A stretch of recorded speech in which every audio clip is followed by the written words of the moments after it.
Vamos lá então, nós estamos quase finalizando a nossa série aí, A Excelência da Fé. Será que alguém conseguiu acompanhar todas as mensagens dessa série de fevereiro e março? Você lembra aí? Conseguiu? Veio. Uau, muito bom, parabéns. E quem não conseguiu vir, nós temos o nosso canal no YouTube, fica tudo lá gravado, tá bom? Por falar nisso, eu quero desejar aí o pessoal que está com a gente aí no YouTube aí uma boa transmissão, que possa também compartilhar aí o nosso link, tá bom? E abençoar outras pessoas. Muito bem. Vamos dar uma olhada então nesse tema de hoje, gente? Nós vamos falar sobre fé e cidadania. Eu quero até aproveitar já e dizer que nós tivemos uma série chamada Cristão Cidadão aqui não faz muito tempo. Foi na época da pandemia, eu não lembro agora se foi 20 ou 21. E aí também está lá no nosso canal do YouTube. Nós tivemos aqui pessoas que vieram nos abençoar, aí, alguns especialistas aí na área, e pessoas falando sobre o meio ambiente, falando sobre cultura, política, sociedade. Então tá muito boa essa série, são 4 encontros lá, tá bom? Muito bem, eu quero começar então trazendo para vocês aqui o conceito de cidadania, né? Eu escolhi aqui da Wikipedia mesmo. Cidadania corresponde ao conjunto de direitos e deveres de uma pessoa pertencente à sociedade, dando-lhe a possibilidade de participar ativamente da vida social e governo de seu povo, ok? Então o conceito de cidadania, ele está muito próximo disso daqui, para a gente entender um pouquinho.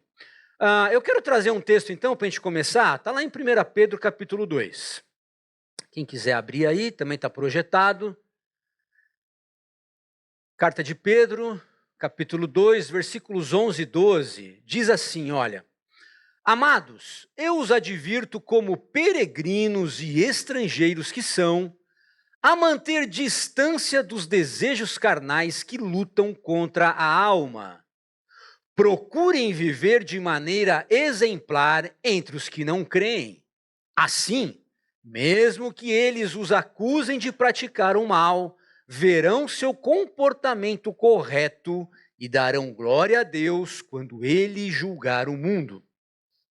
Então eu destaquei aí algumas coisas nesse texto. Primeiro, que Pedro está dizendo que nós somos peregrinos e estrangeiros. Nós fomos usar uma palavra mais atual, refugiados.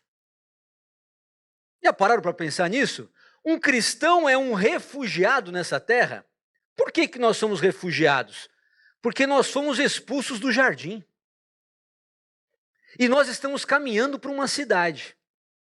Enquanto isso, nós somos refugiados aqui nesse mundo. É interessante esse conceito, né? Porque eu vejo alguns países aí, até cristãos, e algumas pessoas aí defendendo, não é defendendo, mas dizendo que nós não podemos acolher os refugiados, porque isso vai gerar prejuízo para a nossa economia, enfim, tem todos os argumentos aí, mas a palavra de Deus, ela diz claramente para nós acolhermos o estrangeiro, né? E o refugiado. Muito bem, então esse texto ele vai dizer que nós somos refugiados nesta terra, mas nós não vivemos de qualquer maneira. Nós devemos viver nela de maneira exemplar, com um comportamento correto que dá glória a Deus. Essa aqui é a noção desse texto. Muito bem, um outro texto que eu quero trazer para reforçar é Filipenses 3:20, que vai dizer o seguinte: a nossa cidadania, no entanto, vem do céu, e de lá aguardamos ansiosamente a volta do Salvador, o Senhor Jesus Cristo. Então, nós acabamos de ver que nós somos refugiados nesta terra, peregrinos, mas nós temos uma cidadania. A nossa cidadania é a celeste, ok? Então, nós vivemos nesta terra representando um outro reino. Eu vou trazer alguns conceitos aqui para a gente entender muito bem o que é uma cidadania cristã, para depois, então, a gente ter noções de prática disso na nossa vida, ok? Então, nós somos refugiados neste mundo, somos cidadãos do reino de Deus, representamos, portanto, o estilo de vida eterna no meio de um mundo terreno. Uau! Isso aqui é sério, gente. Agora, e aí é que está, né? O grande desafio. Como representar os valores do reino de Deus nessa terra? Então, em outros textos, a palavra de Deus vai nos dizer que nós somos embaixadores daquele reino. Nós somos embaixadores do reino de Deus aqui na terra. Então, quem já viu aí como é que funciona essa questão de embaixada, de diplomata? Como é que funciona isso? Existem diplomatas em outros países onde eles representam a sua nação. Então, aquele espaço é um espaço do outro país dentro do seu país. Você não tem nem interferência lá na embaixada. Ali são as leis do país dele que regem aqui, ok? E ele representa o seu país. Tudo que o embaixador e um diplomata falar, ele fala em nome do seu país, em nome do seu presidente, da sua legislação. Então, quando a Bíblia nos ensina o conceito de que nós somos embaixadores do reino de Deus na terra, nós estamos representando os valores do reino de Deus e tudo o que Deus quer que a gente transmita aos povos desta terra, ok? Então nós saímos de um jardim, estamos caminhando para uma cidade. A pergunta que fica é: como viver a cidadania celeste na terra? Como? E é isso que nós vamos refletir um pouco aqui nesta manhã. Para ajudar o nosso entendimento, eu trouxe aqui esses conceitos. E nós vamos falar aqui basicamente dos 4 capítulos da história da humanidade, tá bom? Criação, queda, redenção e consumação. No primeiro capítulo da criação, Deus estabelece alguns mandatos para a humanidade. Nós precisamos entender isso para saber o que representa, então, ser cidadão do céu nessa terra, tá? Então, por exemplo, lá em Gênesis 1:27, nós recebemos um mandato espiritual. Por quê? Porque diz que os seres humanos foram criados à imagem de Deus. A imagem de Deus os criou, homem e mulher os criou. Então nós somos representantes, nós fomos feitos de uma forma que nós representamos a imagem de Deus na terra. Esse é um conceito importante. A gente não pode esquecer disso. Ok? Então nós temos um legado espiritual para passar para a humanidade. A imagem de Deus está em nós. Ok? No versículo 28 seguinte, a parte A, vai falar de um outro mandato que é o geracional. Então Deus os abençoou e disse: sejam férteis e multipliquem-se. Tá? Então, estes filhos de Deus, que são feitos à imagem de Deus, precisam reproduzir outros filhos de Deus. Então esse é um mandato geracional. De geração em geração, os filhos de Deus multiplicarão outros filhos de Deus, ok? Na sequência do versículo 28, a gente entra no mandato cultural. Encham e governem a terra, dominem sobre tudo, os peixes do mar, as aves do céu, os animais que rastejam pelo chão. E no 2:15, ele diz o seguinte: o Senhor Deus colocou o homem no jardim do Éden para cultivá-lo e tomar conta dele. Então essa palavra cultivar vem da raiz da cultura, por isso um mandato cultural, para que esse homem, que é a imagem de Deus, tome conta da sua criação. Ok? Então nós entendemos que Deus fez o homem à sua imagem e semelhança e disse assim: governe, gerencie, tome conta de tudo o que eu fiz. Então, percebam como há uma grande responsabilidade para a humanidade aqui. E no 2:24 vai falar de um outro mandato que é o social. Por isso o homem deixa pai e mãe e se une à sua mulher e os dois se tornam um só. Então essa união de corpos, essa união de propósito vai gerar uma família. E a família é o cerne da sociedade. Então por meio da família a sociedade será impactada. Então é por isso que nós temos um mandato para influenciar a nossa sociedade. Ok? Muito bem, então gravem isso. O primeiro capítulo da criação, Deus estabelece mandatos para a humanidade. Portanto, a vocação humana é formar uma comunidade de filhos de Deus em adoração, ok, a Deus, e cuidado contínuo com a criação e com o próximo. Então, resumindo os mandatos, é mais ou menos isso daqui que Deus estabelece para a humanidade, tá? Ok? Estamos na mesma página, né? Muito bem. Aí vem o segundo capítulo. Infelizmente vem esse capítulo, né? Então, Gênesis 3:6 vai dizer que a mulher viu que a árvore que Deus disse para não comer era linda e que seu fruto parecia delicioso. E desejou a sabedoria que ele lhe daria. Assim, tomou do fruto e o comeu, depois deu ao marido que estava com ela, e ele também comeu. Então aqui nós vemos o segundo capítulo da história da humanidade, onde o homem rejeita tudo o que Deus havia estabelecido como mandato e responsabilidade para ele, vira as costas para o plano divino e diz: eu vou fazer a minha própria história, eu não quero ser submisso ao teu plano e ao teu reinado. Então a humanidade vira as costas para Deus e quer viver na sua independência. Essa decisão trouxe grandes consequências. As consequências do pecado estão no capítulo 3 de Gênesis. Nós não vamos ler aqui, mas eles falam basicamente três âmbitos ali dessa consequência. Primeiro, as mulheres receberiam ali as dores do parto, ok? A partir do versículo 16. Teriam intensas dores na sua gravidez e com dor daria à luz, e o seu desejo será para o seu marido e ele a dominará. Então, parte da consequência da queda é dor, sofrimento e submissão à mulher. Ok? Muito bem. A outra questão é a terra. Toda a criação de Deus foi amaldiçoada por conta do homem, o seu regente, não assumir o seu papel. Então, o versículo 17 diz assim: maldita é a terra por sua causa, por toda a vida. Ok? Então, ela produzirá espinhos e ervas daninhas. Então, a terra foi amaldiçoada e deformada. A criação de Deus, que era perfeita, quando Deus fez, olhou e viu que tudo era muito bom, agora está amaldiçoado e deformado. E o homem também recebe sofrimento e cansaço.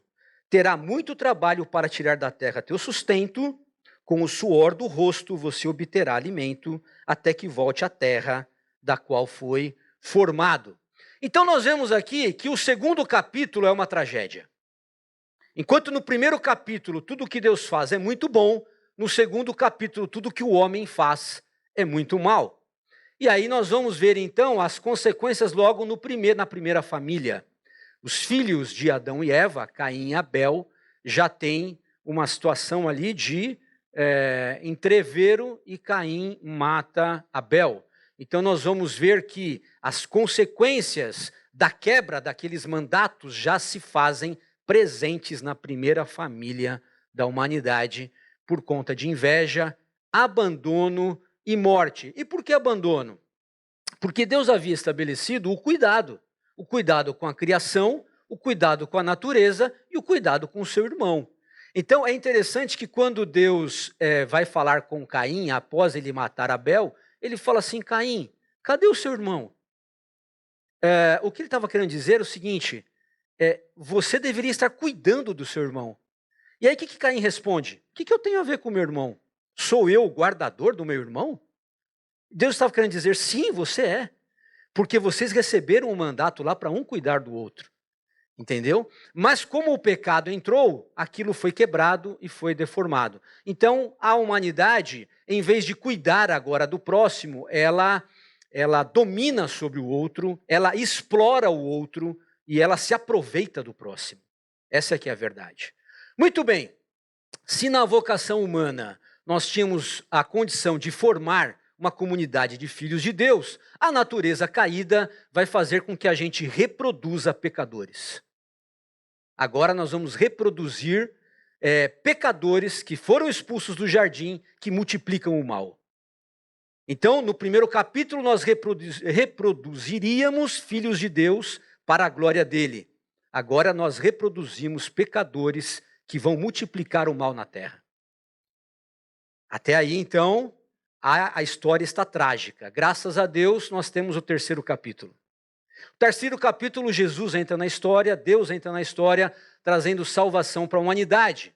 Porque Deus amou tanto o mundo, e o mundo aqui não está restrito às pessoas. Deus amou a sua criação, tudo o que ele fez, que deu seu Filho único para que todo o que nele crer não pereça, mas tenha a vida eterna. Deus enviou seu Filho ao mundo, não para condenar o mundo, ou seja, o cosmos, o universo, mas para salvá-lo por meio dele. A ideia de que Deus está restaurando toda a sua criação e não apenas o homem, se faz presente também neste texto aqui de Romanos 8. Pois toda a criação, e não apenas o homem, aguarda com grande expectativa o dia em que os filhos de Deus serão revelados.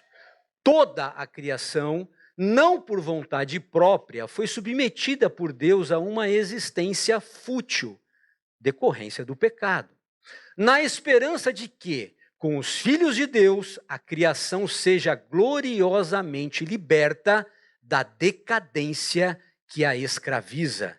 O texto está dizendo, então, que toda a criação de Deus está numa existência fútil por conta do pecado e precisa ser liberta da decadência que a escraviza. Pois sabemos que até agora toda a criação geme como em dores de parto. Essa ideia de que Deus chama os seus filhos para fazer parte deste ministério de reconciliação é algo que Paulo vai falar lá aos Coríntios, no capítulo 5. Ele vai dizer assim: tudo isso provém de Deus que nos reconciliou consigo mesmo por meio de Cristo e nos deu à igreja o ministério da reconciliação, ou seja, que Deus em Cristo estava reconciliando consigo o mundo, não lançando em conta os pecados dos homens, e nos confiou a mensagem da reconciliação. Então Deus confia aos seus filhos agora regenerados, a igreja do Senhor que entendeu o plano de redenção, que eles também participem, confia a eles a mensagem da reconciliação. Portanto, dito isto, somos embaixadores de Cristo. Olha esse conceito como é importante para a cidadania. Como se Deus estivesse fazendo o seu apelo por nosso intermédio. Então Deus usa a igreja para apelar à humanidade a se voltar para Ele. Nós somos os representantes de Deus nesta terra. Por amor a Cristo, lhes suplicamos: reconciliem-se, a humanidade, toda a criação, reconcilie-se com Deus. Então percebam como neste capítulo da redenção, Deus prepara então uma estratégia de resgate para toda a sua criação, não apenas para a humanidade. Toda a criação então está num processo de restauração. Muito bem. Se a vocação humana era reproduzir filhos de Deus, e na natureza caída nós reproduzimos pecadores que multiplicam o mal, na mensagem da cruz, no terceiro capítulo, agora na redenção, a restauração do mundo por meio do evangelho é feito pela pregação da igreja, ok? A mensagem da cruz é a restauração do mundo por meio do evangelho pregado pela igreja. E aqui entra o nosso grande papel de sermos cidadãos do reino de Deus nesta terra caída. Deus confia em nós este ministério de reconciliação da humanidade. Muito bem, no quarto capítulo, para a gente fechar essa parte aqui introdutória de conceitos, 1 João 3,2 vai dizer o seguinte: amados, nós já somos filhos de Deus, mas Ele ainda não nos mostrou o que seremos quando Cristo vier. Então nós estamos num processo de sermos agora cada vez mais parecidos com Jesus. Na redenção, nesse terceiro capítulo, nós estamos então voltando a sermos parecidos com aquilo que nós fomos criados no primeiro capítulo. Ok? Então, o capítulo 3 e 4, ele tende a nos voltar ao capítulo 1 da história.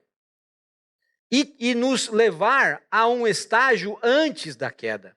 Sabemos, porém, que seremos semelhantes a ele, pois o veremos como ele realmente é. Então, neste capítulo agora, Deus está dizendo que o processo está acontecendo, ele ainda não é completo, não é pleno, mas um dia ele será. Então, num dia nós sabemos que seremos semelhantes a ele. Semelhantes a Deus é exatamente aquilo que Deus fez lá no primeiro capítulo. Não foi? Ele não criou a humanidade à imagem e semelhança dele? E o pecado não deformou essa imagem? Então agora nos capítulos 3 e 4, Deus está restaurando a humanidade ao primeiro capítulo. Muito bem, o plano divino então, portanto, é restaurar sua criação ao estágio original, antes da queda. Vocês conseguem entender essa linha da história? Muito bem, até então que isso se cumpra, enquanto estamos neste processo, nós estamos exatamente no meio da história. Nós estamos no meio da história. Nós ainda não somos glorificados e ainda não o vemos como ele é, e ainda não somos realmente a imagem de Deus plena e perfeita, não alcançamos a estatura do varão perfeito ainda, como diz Paulo, mas nós também não vivemos lá no pecado e naquela tragédia, porque Cristo, há uma cruz no meio da história que nos redime, ou seja, ela nos restaura, ela nos reconcilia com Deus. Então nós estamos no meio da história. Enquanto estamos no meio da história, a pergunta que fica é: como vivemos a cidadania do céu nesta terra? Então agora nós vamos para uma parte mais prática, para entender um pouquinho o que é que Deus espera da sua igreja como embaixadores do seu reino aqui. Já pararam para pensar nisso? E essa é a grande questão do tema de hoje. Eu trouxe então 2 textos para reforçar aqui a nossa ideia. Colossenses 1,12 vai dizer o seguinte: dando graças ao Pai que nos tornou dignos de participar da herança dos santos no reino da luz. Ou seja, nós, por herança, recebemos o reino da luz, o reino dos céus, ok? Pois ele nos resgatou do domínio das trevas, do capítulo 2 da queda, ele nos resgatou de lá e nos transportou para o reino do seu Filho amado. Então nós estamos ainda neste mundo pecador, mas nós não pertencemos mais a ele. E aí dá um nó na nossa cabeça. Que a gente fica pensando, mas como é isso? Como é ser um cidadão brasileiro e ser antes disso um cidadão do céu? Como é ser um cidadão brasileiro, mas pertencer e representar as leis de um outro reino? E é aí que entra essa tensão. É aí que está a tensão do cristão. Porque ele está aqui, mas ele representa um outro lugar.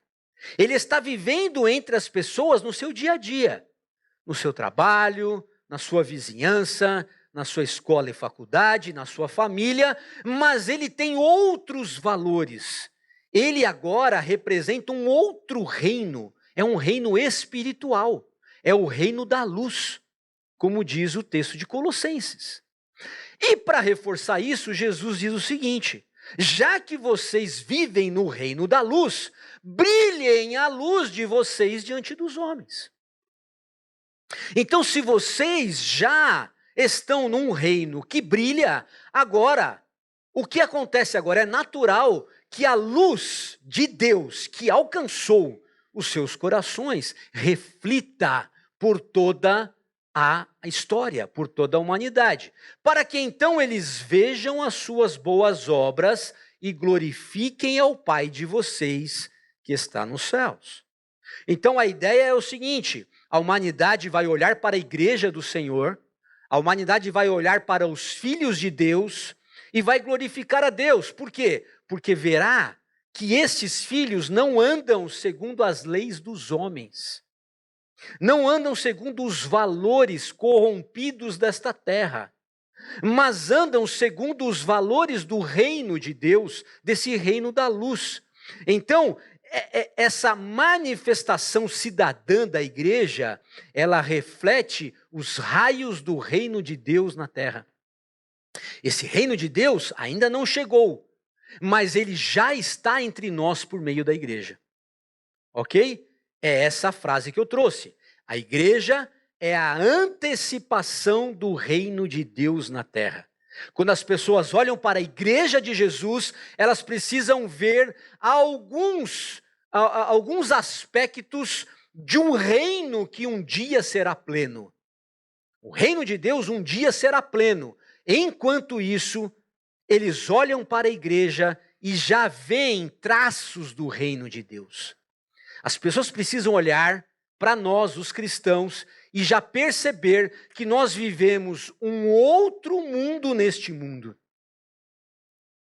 Então é uma tensão, é a tensão da mudança, é a tensão da transição, é a tensão do choque, do conflito, do confronto. Não é simples ser cristão e representar o reino da luz num mundo em trevas.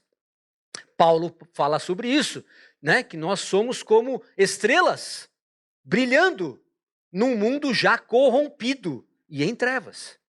Então, é aí que entra a nossa cidadania. Cidadãos do reino, então, agora nós vamos ver o que é ser cidadão do reino.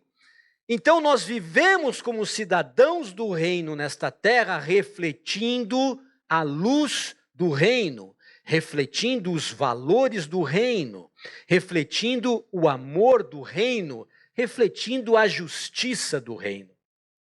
Ok? Então, como é que a gente faz isso? Essa é a grande questão. Como na prática as pessoas verão em nós a luz do reino de Deus? Como as pessoas verão em nós, na prática, os valores do reino de Deus? E nós temos vários exemplos para nós reproduzirmos o reino de Deus na terra. Por exemplo, sendo um excelente trabalhador, sendo um excelente empreendedor, fazendo tudo no seu ambiente de trabalho de uma forma digna, correta, decente, respeitosa e amigável. Então nós estamos nos nossos ambientes de trabalho, ganhando o nosso ganha-pão, mas também trabalhando para a glória de Deus. As pessoas percebem, então, que deveriam perceber que aonde há cristãos sinceros e maduros, ali há traços do reino de Deus no seu trabalho. Então, quando eu trabalho com excelência, e a palavra de Deus diz para nós trabalharmos para os homens como se fosse para Deus, isso daqui é um conceito do reino de Deus. Porque o reino dos homens diz para nós conseguirmos explorar os ambientes, para nós termos benefícios em qualquer situação. O reino dos homens é o contrário do reino de Deus. O reino dos homens vai dizer para você explorar, espoliar o outro, para que você consiga cada vez ganhar mais. Então, construa o seu próprio império. Esses são os valores do reino dos homens. Mas os valores do reino de Deus você está ali para abençoar o próximo. Esse é o conceito de bem comum, né? Que a Bíblia nos traz, que nós devemos trabalhar para o bem comum da humanidade. Nós estamos ali para nosso sustento, mas também para sustentar o outro, para abençoar o outro. Então, o quanto o meu trabalho ele impacta na sociedade. Eu entregando um trabalho justo, um trabalho honesto, sem lesar a empresa, sem lesar o governo, sem roubar impostos, percebe? Como um cidadão, fazendo bem o meu papel, o quanto isso impacta numa sociedade mais justa, numa sociedade mais igualitária. Então, eu trabalhando com os valores do reino, eu sou um trabalhador exemplar. Não importa se o ambiente está corrompido. Não importa se os outros vendedores passam os clientes para trás. Não importa se os meus colegas aumentam a nota para pegar benefícios. Eu estarei sempre refletindo a ética do reino de Deus. Entendem? Eu não faço parte dos conluios. Eu não engano o meu cliente vendendo um produto que eu digo que entrega algo, mas não entrega. Eu não engano ninguém. O meu valor é com a verdade. Eu não estou na mentira. Então, esses valores do reino de Deus influenciam como os filhos de Deus trabalham, como os filhos de Deus estudam. Eu não estou ali para enganar o professor, ou para me enganar fazendo uma cola, ou manipulando o sistema, ou comprando um gabarito. Eu não estou ali para isso. Eu estou ali para aprendizado, para absorver conteúdo e para assumir as consequências. Se eu estudar bastante, eu sou aprovado. Se eu não estudar bastante, o suficiente, eu serei reprovado. Mas eu assumo as consequências dos meus atos, dos meus erros. Eu não manipulo as situações. Entende? E não é só essa questão. Como eu me relaciono com os meus colegas, se eu ajudo ou não ajudo as pessoas a crescerem junto comigo, porque o cristianismo não é eu chegar sozinho no final, mas quantas pessoas eu vou levar comigo para o reino de Deus.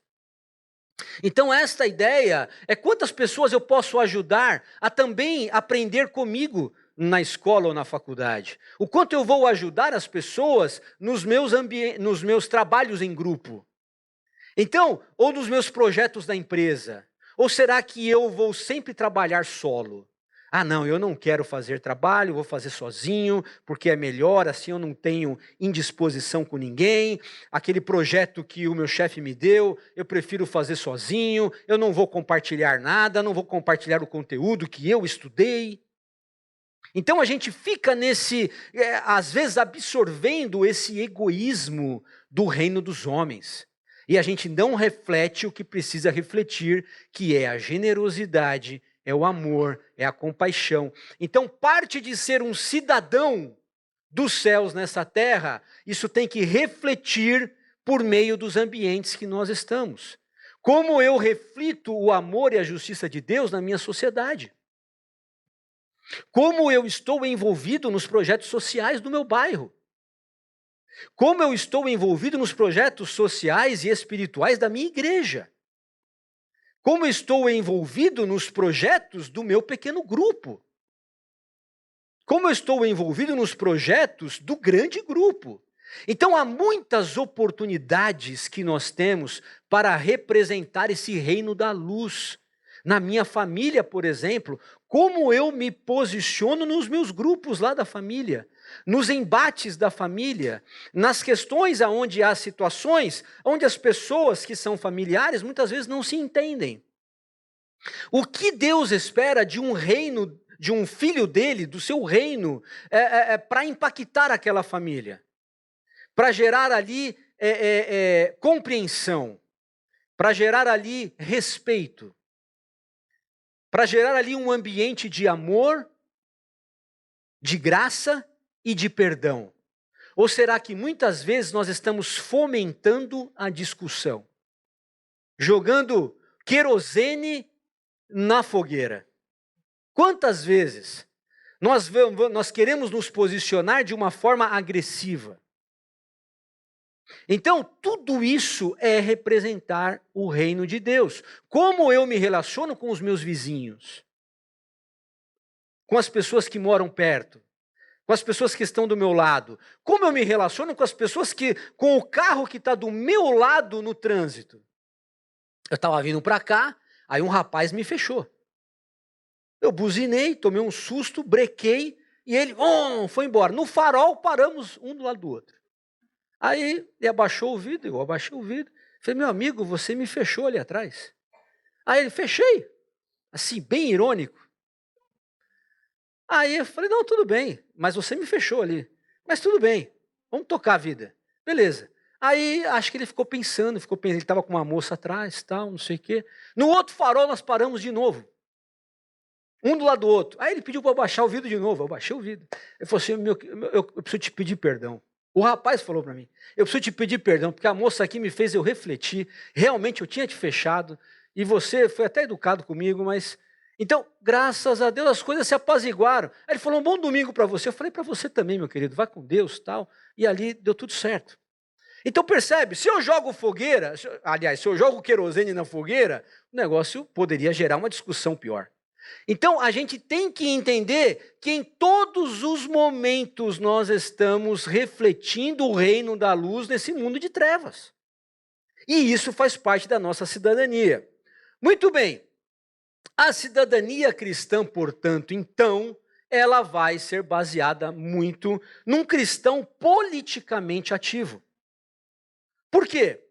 Porque se eu sou cidadão do reino de Deus nessa terra, eu preciso influenciar a política deste reino. Porque é por meio da política que as leis são feitas.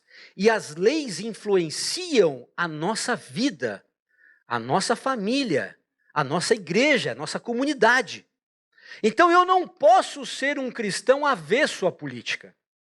Eu não posso falar assim, pensar assim, deixa que alguém vai tomar conta disso por mim.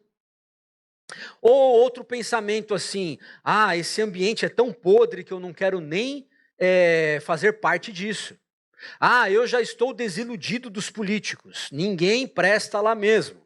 E a gente vai reproduzindo esses pensamentos que vão nos afastando de nós sermos mais ativos, da nossa participação. Então eu vou deixando para o outro aquilo que é minha responsabilidade. A política é uma responsabilidade de todo cidadão.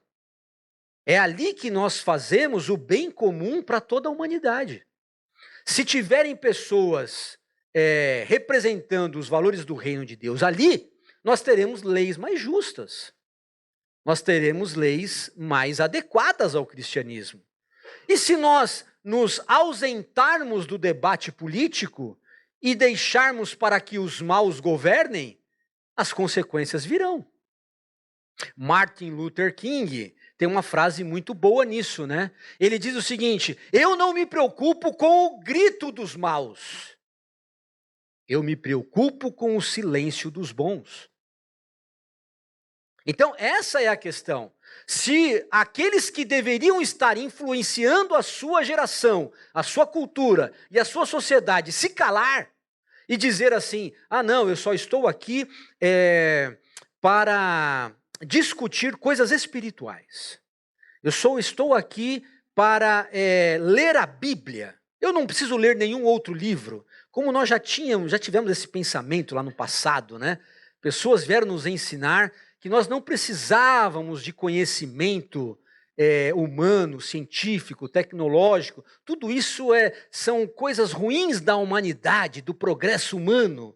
Nós precisamos focar apenas no estudo da Bíblia e das Escrituras. O problema é que esse pessoal cresceu, avançou e agora está influenciando a nossa vida. Então nós não podemos deixar o governo dos homens na mão dos maus. Nós precisamos estar influenciando. Cabe cristãos irem para a política? Cabe. Aliás, nós já tivemos grandes cristãos na política, né? Abraham Kuyper, William Wilberforce, o próprio Martin Luther King, uma grande transformação social ali pelos direitos civis dos negros americanos. Nós podemos falar de Nelson Mandela, Desmond Tutu, que ali na África do Sul trabalharam contra o apartheid, aquele sistema de segregação racial e social. Nós tivemos grandes homens na política, grandes homens promovendo o bem. E nós precisamos estar ativamente. Nós precisamos, por exemplo, olhar os planos de governo dos nossos candidatos. É claro que eles podem nos enganar ali, escrever uma coisa e fazer outra. Isso às vezes acontece. Mas ali tem muito do que eles pensam. Tem muito do que o partido pensa. Ali eles precisam expressar ali o que eles pensam sobre vários assuntos que nos interessam. Entendeu? Por exemplo, a questão de aborto, a questão do direito à vida, né? A questão da ideologia de gênero, todas essas pautas que para a igreja são importantes, mas nós não podemos pensar que a igreja está apenas pensada em pautas morais. Essas pautas morais, elas são importantes. A igreja precisa lutar contra a exploração de crianças. A igreja precisa lutar contra a violência feminina, contra a mulher. A igreja precisa lutar contra o abandono dos órfãos. A igreja precisa lutar a favor de políticas que venham trazer justiça social, igualdade social, né? Socorro ao necessitado. Então tem muitas coisas que os nossos políticos e os partidos, eles precisam estar defendendo para que esses valores representem os valores do reino de Deus. Então tem muita coisa que vai acontecendo aqui que influencia naquilo que nós pensamos. Então, uma cidadania cristã, ela passa também por um cristão socialmente engajado. Nós temos que estar ativos na política e também engajados na sociedade. Os movimentos sociais que vão acontecendo ao nosso redor, eles precisam ser fomentados pelos filhos de Deus. Essa história que a gente tinha antigamente, né, de que fazer o bem é coisa lá dos espíritas, né, porque eles têm uma visão de que se eles fizerem o bem, eles serão salvos por meio das práticas das boas obras. Como nós cremos na salvação pela graça, nós então não devemos fazer o bem ao próximo, pensando em receber uma recompensa. É verdade, nós não vamos fazer o bem pensando que aquilo vai nos projetar ao céu. Nós já somos salvos por Cristo Jesus, já somos ganhos pela graça. Mas por sermos salvos, como diz o texto lá de Efésios, nós reproduzimos as boas obras. As boas obras foram feitas para os filhos de Deus manifestar a graça de Deus aos homens. Então essa história de que nós precisamos estar envolvidos nos projetos sociais, nós precisamos estar fomentando tudo isso. Nós vimos aqui a divulgação do Instituto Equipar, que nós temos isso aqui na nossa igreja. A nossa comunidade, na pandemia, se movimentou para criar um instituto social, de forma que este seja um braço aonde possa alcançar a sociedade de uma forma mais abrangente.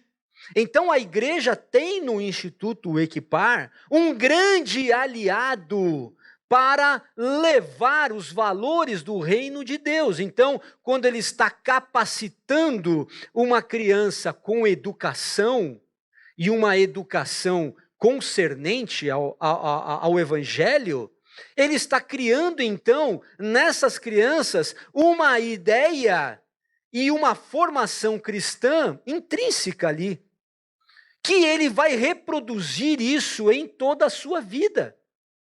E ele vai levar aqueles valores e aqueles princípios para a sua vida. Os princípios do reino de Deus estão na formação educacional do nosso Instituto Equipar. Então, quando nós oferecemos cursos de capacitação, é porque nós queremos que essas pessoas, elas tenham uma vida mais digna, elas tenham uma renda honesta, elas consigam quebrar o ciclo de pobreza que talvez esteja por gerações na família dela. Os seus pais, os seus avós, sempre com subempregos, sempre com uma educação precária, nunca conseguindo ascender economicamente, sempre precisando de uma cesta básica, precisando de um socorro. Isso não é uma vida digna. Nós precisamos desenvolver nas pessoas a capacidade de produzir riqueza. E uma riqueza dentro dos valores do reino de Deus. Então percebam como o Instituto Equipar, ele vem junto com outras OSCs, organizações, ONGs, elas vêm promover o bem comum para a sociedade. Então nós precisamos estar envolvidos em tudo isso. E essa questão de engajamento social, ele tem a ver com o que eu faço de bom que eu posso oferecer a alguém. Tem a ver com o dom que Deus te deu. Tem a ver com um talento que você desenvolveu. O quanto eu posso usar isso em favor da comunidade. Então, graças a Deus, ontem eu estava aqui, nós estávamos num curso do Sebrae. A igreja é um dos polos do Sebrae aqui para desenvolvimento de empreendedorismo. E também isso também tem muito a ver com o reino de Deus, né? Estamos ali capacitando os empreendedores a tocar melhor o seu negócio. Mas do lado também estava tendo aulas de inglês para os jovens da comunidade, que eram os mesmos que de manhã estavam tendo aula de informática, né?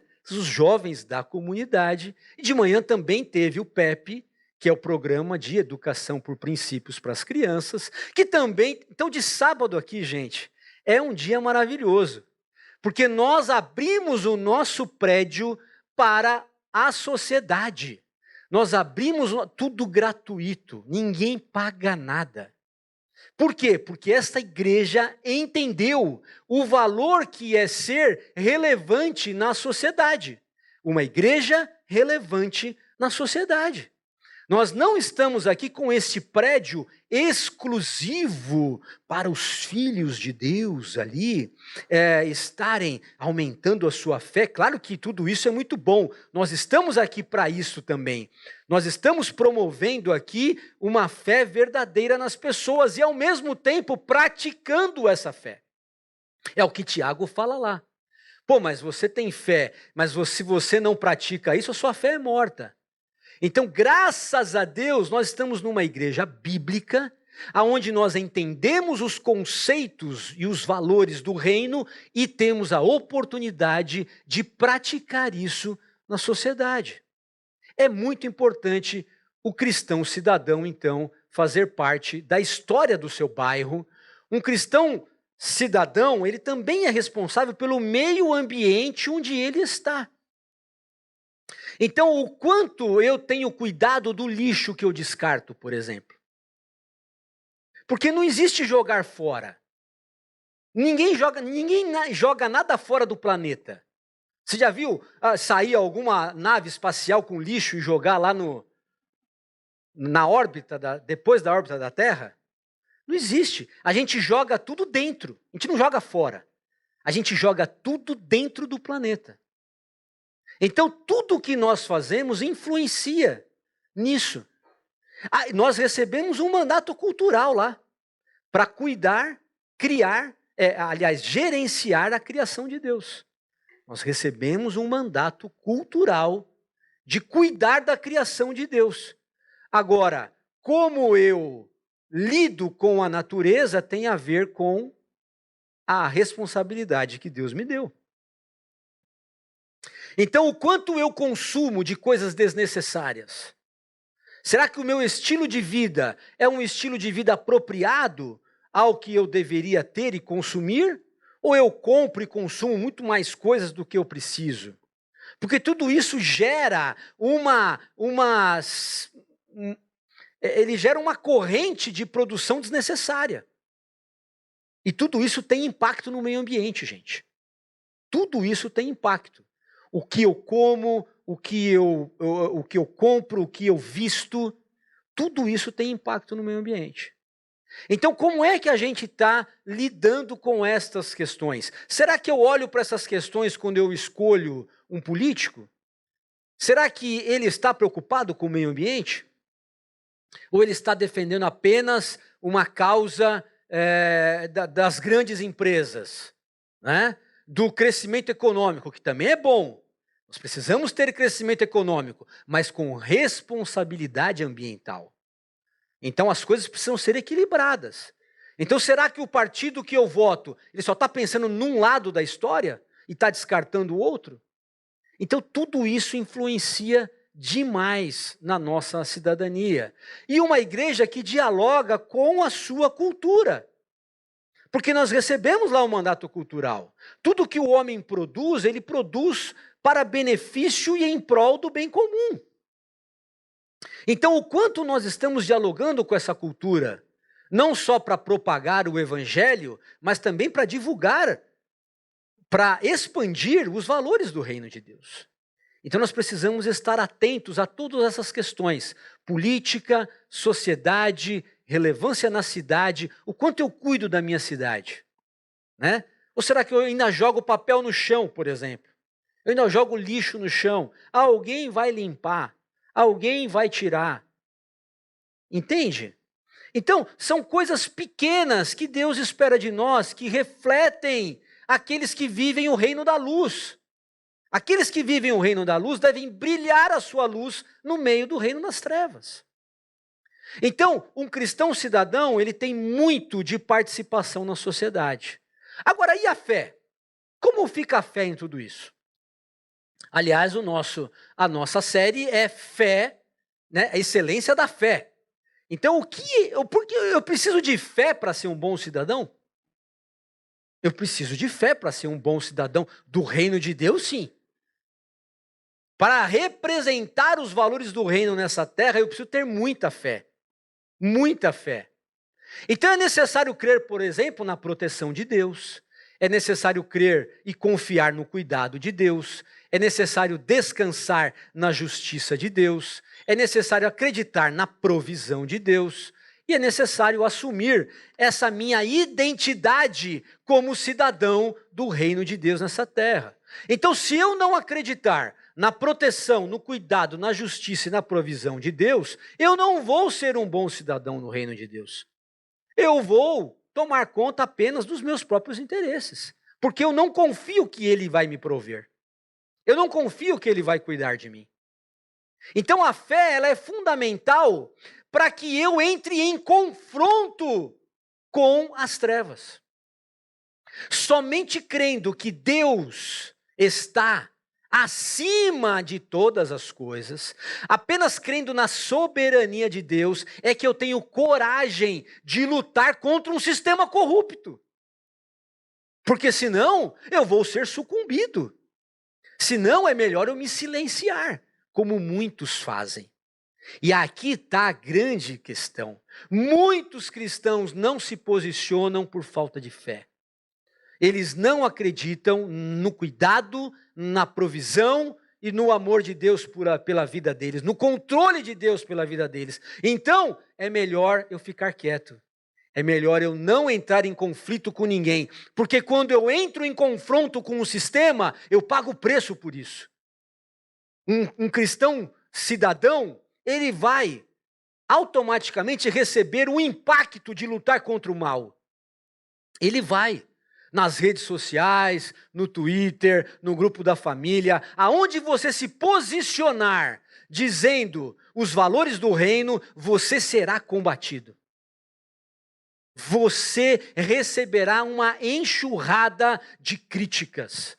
É por isso que nós temos que ter a certeza do reino que nós representamos, do Deus que está sobre as nossas vidas e de quem governa a nossa história. Amém? Muito bem, para fechar esse texto aqui, Filipenses 1, 27, talvez seja o melhor texto sobre o tema. Não importa o que aconteça, luta, perseguição, dificuldade, confronto, guerra contra o sistema, exerçam a sua cidadania de maneira digna do Evangelho de Cristo. Exerçam de maneira digna, para que assim, quer eu vá e os veja, quer apenas ouça a seu respeito, em minha ausência, fique eu sabendo que vocês permanecem firmes num só espírito, lutando unânimes pela fé evangélica.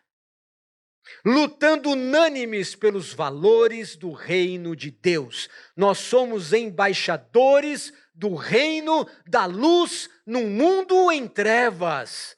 E nós precisamos exercer a nossa cidadania de maneira digna do Evangelho de Cristo, não importa o que aconteça. Não importa o que aconteça, Deus está conosco e nós representamos o seu reino. Amém? Vamos fechar os olhos, vamos orar a Deus.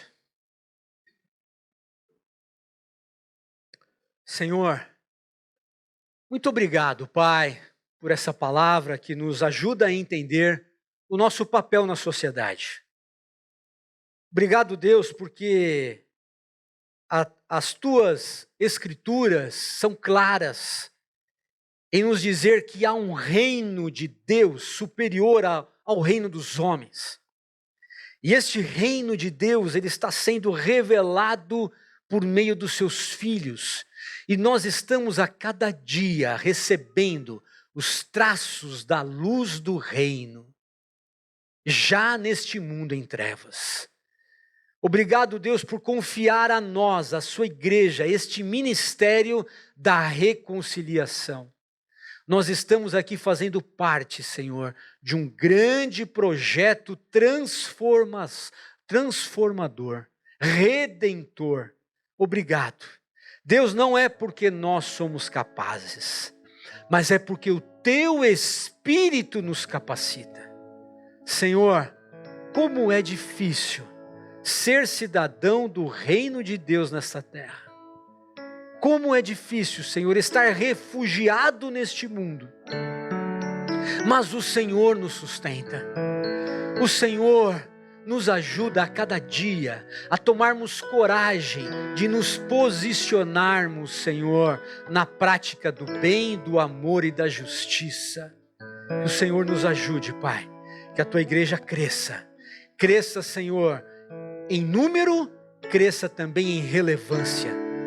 Que nós possamos, Pai, levar, Senhor, a tua luz neste mundo de trevas. Ajuda os meus irmãos, ajuda a tua igreja em todo o mundo, Senhor, a ser firme e constante, sempre abundante na obra do Senhor. Em nome de Jesus. Amém.